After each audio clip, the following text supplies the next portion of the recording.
going on, Jerome's? Minnesota Vikings head coach Kevin O'Connell fed the local media jackals on Wednesday ahead of the Vikings Sunday showdown against the also 2-0 Houston Texans. Lots of storylines back and forth. Blah, blah, blah. Stephon Diggs and Danielle Hunter and Cashman and Grenard and all that stuff. And it's going to be a tough game. A tough opponent coming into U.S. Bank Stadium. Plus, you do have that riding high after the emotional win against the Niners, but got to put that aside and back to work. Also, O'Connell is back on his hat game, where I initially had doubts about that hat when it came out, but now that I see it on a professional hat model, we have to get it. That's all. All right, so this is what O'Connell said. Basically, first off, he went right at Judd and was saying, hey, do I look better today? Because Judd said that he looked tired at the Monday presser, which is funny.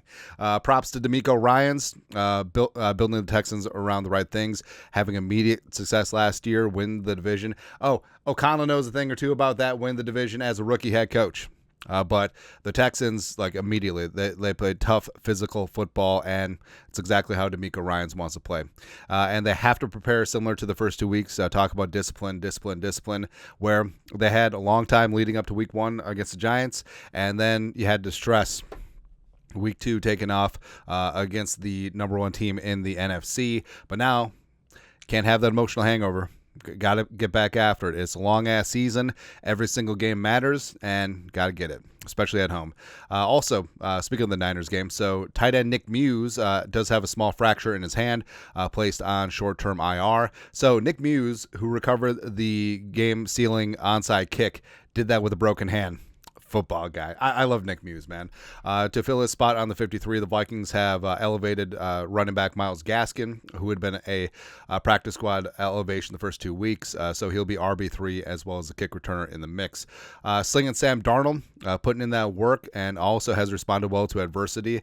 And O'Connell, keeps talking about his quarterbacking journey, where going from USC, high draft pick, whatever with the Jets, whatever with the Panthers, last year with San Francisco, and Darnold, Kevin O'Connell talked about snowballing, where if one thing goes bad, then another, it keeps on growing and growing and growing, sort of like quicksand, everything like that. And Darnold, throughout his career, has had a tendency when things go bad, things get really bad, right? And he can't move on. But he has responded very well to adversity so far with the Vikings. In both games, there's been some up and down moments for sure, and Darnold has responded nicely.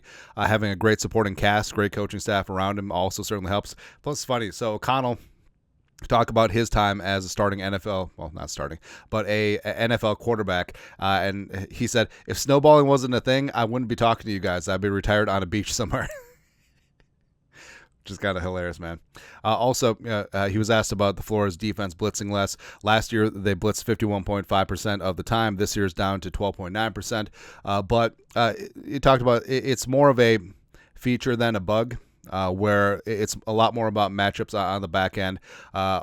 Talk about being sticky on the back end, but in terms of personnel, in terms of scheme, in terms of matching up with that week's opponent, and there will be weeks, I'm sure that it will come up where the Vikings will blitz, 45-50% of the time. Some weeks they'll sit back with too high and play zone underneath, and a lot of things. So, this defense is multiple. That's what's really fun about it. It's not only do opposing offenses get a different version every week, but so do the fans. But either way, they're going to be all up in that ass, as the Vikings pass rush has become extremely efficient this year, which is great. Also, talk about Flores' personnel background, because initially he started out as a scout with the Patriots before becoming a coach.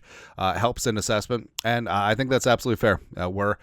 Where Flores does have more of a background than most coaches in terms of really digging into a prospect, and also the coaching side of figuring out how drafted players, free agents would fit into what Flores wants to do. So we said this before. I think it definitely gives him a leg up in that department. Nothing but love and respect for Danielle Hunter. Come back into U.S. Bank Stadium. Say he's happy for Danielle being able to go back home literally to the Houston Texans. End up in a great spot with Houston and DeMeco Ryans. And it's going to be a tough game. But nothing but respect for 99. Well, 55 now. 55 still looks weird. Yeah. But also talked about there's a lot of crossover with both teams, with Diggs, Case Keenum, Cam Akers. Now they have Ernst Smith to the practice squad, as well as for the Vikings, obviously Cashman, JG, Hottie Ward. Shaq Griffin was on the Texans for like 2 seconds. Yeah. Also, injuries. So Jefferson, full participant in the morning walkthrough.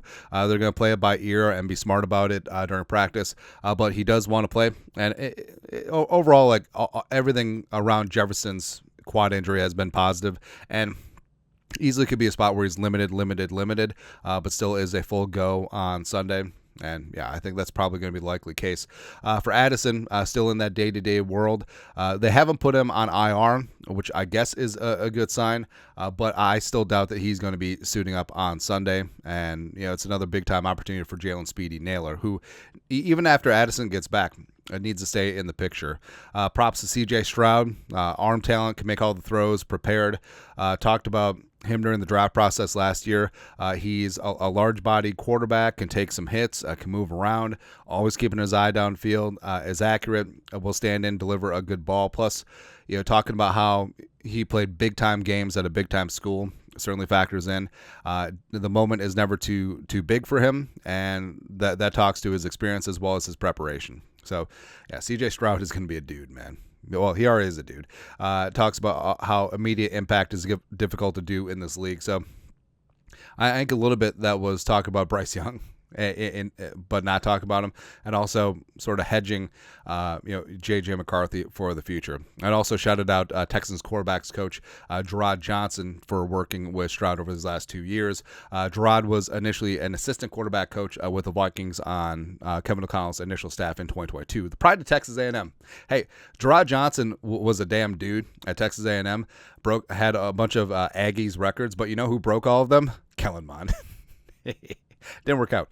Ty Chandler, grown and shown down the stretch last year. Also, the impact to Aaron Jones is really good on his development as well. And I do think that Ty Chandler can be an explosive back. I also talked about how he got to start last year against Cincinnati, put up a $135. Should have had another carry instead of the 2 tush pushes. Not that I'm still bitter.